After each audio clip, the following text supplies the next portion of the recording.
Hello guys, मेरो YouTube blog च्यानलमा तपाईहरुलाई सबैलाई स्वागत छ। तपाईहरु कस्तो छ? राम्रै होला, म पनि राम्रै छु। आज म यस्तो फेरि अर्को एउटा औषधि देखाउँछु कि कुपत परेको, दोग भएको जिब्रोमा, मुखमा, यो गलामा खटेरा जो फिम्सी फोडा भएको छ, त्यो दबाई खाएर ठीक हुन्छ। अनि ज्वरो आउँदाखेरि कुपत परेको हुन्छ, त्यसको औषधि त म त्यो देखाउँछु है त फेरि तपाईहरुलाई। त यो हो थाक्ले, यसलाई भन्छ थाक्ले।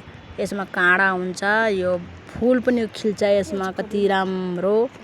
यो हेर्नुहोस्, अब म यसलाई चुडाल्छु, यसरी छिल्छु अनि म खाएर देखाउँछु।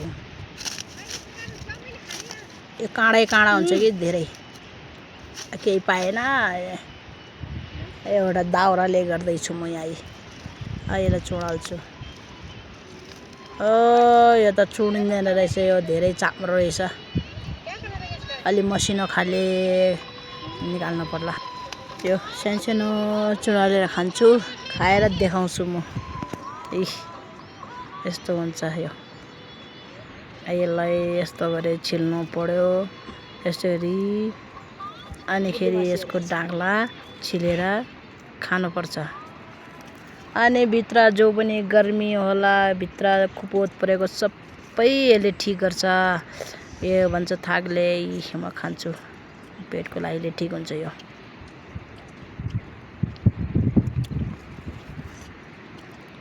हेर्नुहोस्, यसले गर्मी फाल्छ। यो यस्तो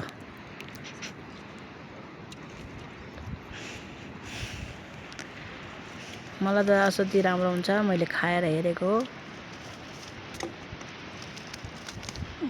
यो जिन्नेको चाहिँ अलि चुडाउन सकेन, यो अलि मसिनो चाहिँ चुडाल्दै खाँदै गरेको छु।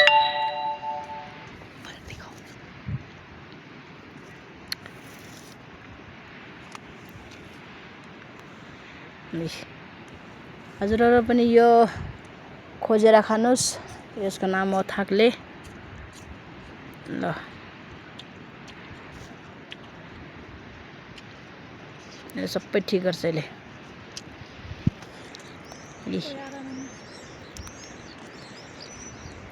यस्तो हुन्छ, काँडै काँडा हातमा बित्छ यो।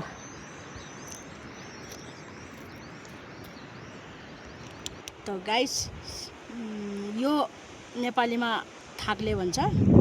अब अर्थ के भन्छ थाहा छैन।